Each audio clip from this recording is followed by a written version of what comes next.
Bon appetit. Bon appetit. This morning we're talking about bon appetit. Welcome to Morning Manna. What a wonderful morning it is. Hope you have a great appetite for the word that God has given me for you on this morning. Just want to welcome you to Morning Manna and just give you the rules of engagements. They're always the text to talk and take away 5 minutes or less. Want to share the word with you on this morning. Greet a couple of people and get right into the word on this morning. Bon appetit. It's a French word. It's a French word. And we speak it well many times. And the few words in French that we can speak other than French fries. How about that? So we're going to get into it, but let me just greet a couple of people. Good morning, Bobby, all the way from Middlesex, North Carolina. Good morning, Brenda. How are you on this morning? Tony, how are you on this morning? Sharon, how are you on this morning? Angelica Mobley, Minister Mobley, how are you on this morning? How are you on this morning? Pamela, Gloria, all of you all, you're doing well. Vicky, how are you on this morning? Look, now we got to expand the manna fam. I got to have you all sharing the manna. I got to have you telling somebody to join with you. You got to do a watch party. Share it even now. Share it even now. Good morning. Good morning, Erica. How are you on this morning?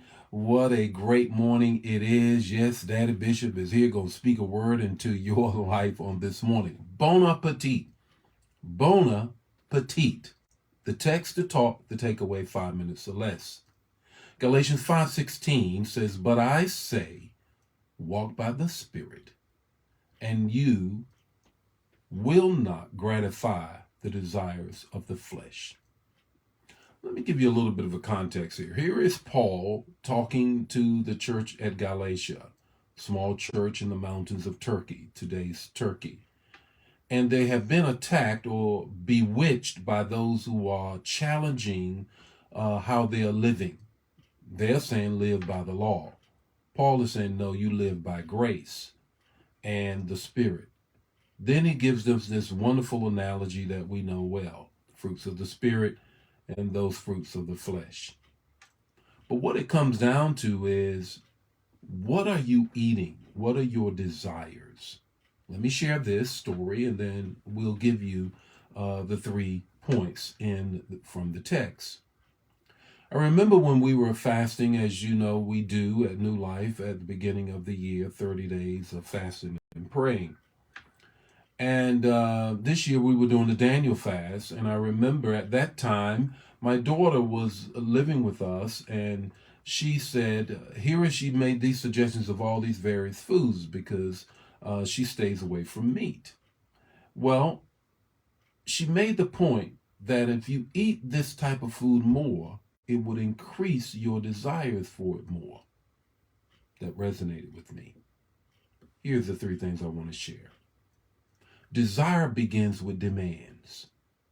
Desire begins with demand. Paul is saying to the church at Galatia, look, you are desiring certain things because you have demanded certain things.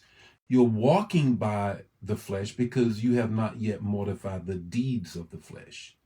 And therefore you demand certain things to satisfy your flesh because that is the desire. It's a cyclical thing, which is the second thing I want to share with you. A spiritual palate is developed. A spiritual palate is developed. The Lord has blessed me to eat at some real fine restaurants. I'm so thankful that I've had the opportunity to change my palate, or should I say increase my palate, from collard greens and macaroni and cheese to some very different types of meal, gourmet meals. You know, the little meals with the little things on the plate. That's great. Whole lot of money for a little bit of food, but it's wonderful. You know, a 6-course meal. Wonderful. So my palate has changed. Though I still enjoy collard greens and macaroni and cheese, there are other things that I really have a desire for now because my palate has changed, my horizon has increased, and I've had an opportunity, both from First Lady's gourmet cooking to going to real great restaurants.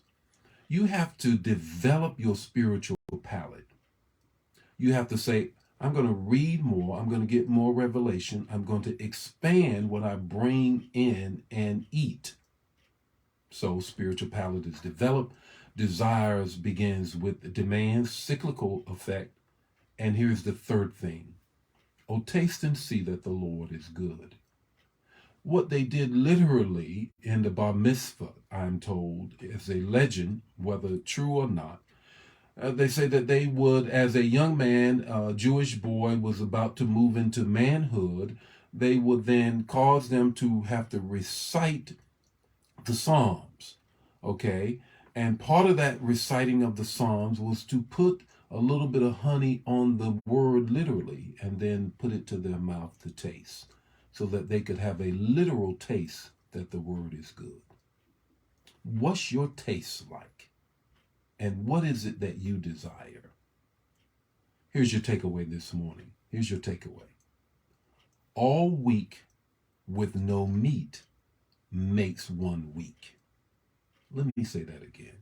All week with no meat makes one week. Paul said it well.